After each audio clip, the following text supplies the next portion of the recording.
जब भगवान राम 14 वर्ष के बाद वन से आए लोग को कल्पना कर जा सकता है का आनंद रहे। वह आज 500 वर्ष के बाद भगवान राम अपना घर में स्थापित भइल बनी। आज दिवाली बना देता कितना बड़ हम धूमधाम बा। आई हम भोजपुरी कविता संस्कृत शिवानी को गीत प्रस्तुत करे जा रहल बनी कि दिया एगो दिल से ए जरावे चलल जा,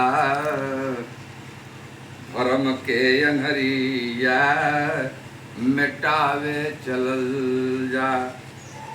उठ जाग देख, उठ जाग देख, भइल बा सवेरा, त्रेता लगावता अरे कल युग में फेरा।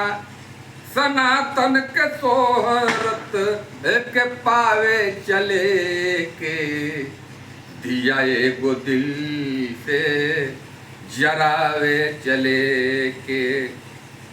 नेहिया के दियरी सनहिया के बाती, नेहिया के दियरी सनहिया के बाती।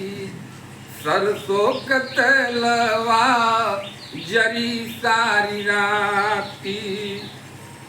चलो राजा राम जी, चलो राजा राम जी, ईखे गावे चलल जा। दिया एगो दिल से जरावे चलल जा, दिया एगो दिल से जरावे चलल जा। स्वर्ग नूतल बा अयोध्या में। नेहिया नेहिया यघाई जुड़ा जाई छाती, नेहिया यघाई जुड़ा जाई छाती।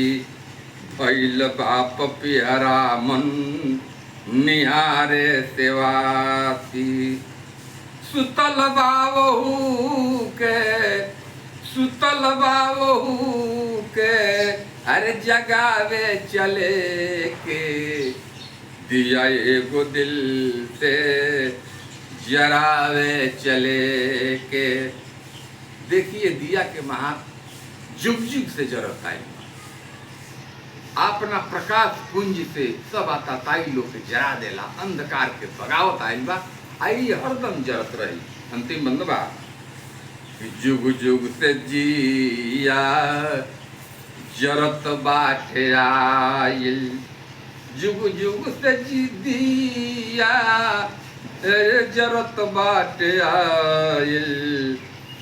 देख के जरी ओकरा दिल के जराई, देख के जरी ओकरा दिल के जराई। शिवानी कलल सा अरे शिवानी बलल सा लुटावे चलल जा। शिवानी बलल सा लुटावे चलल जा। दिया एगो दिल से जरावे चलल जा, दिया एगो दिल से जरावे चलल जा। जय राम जी, जय अवध धाम।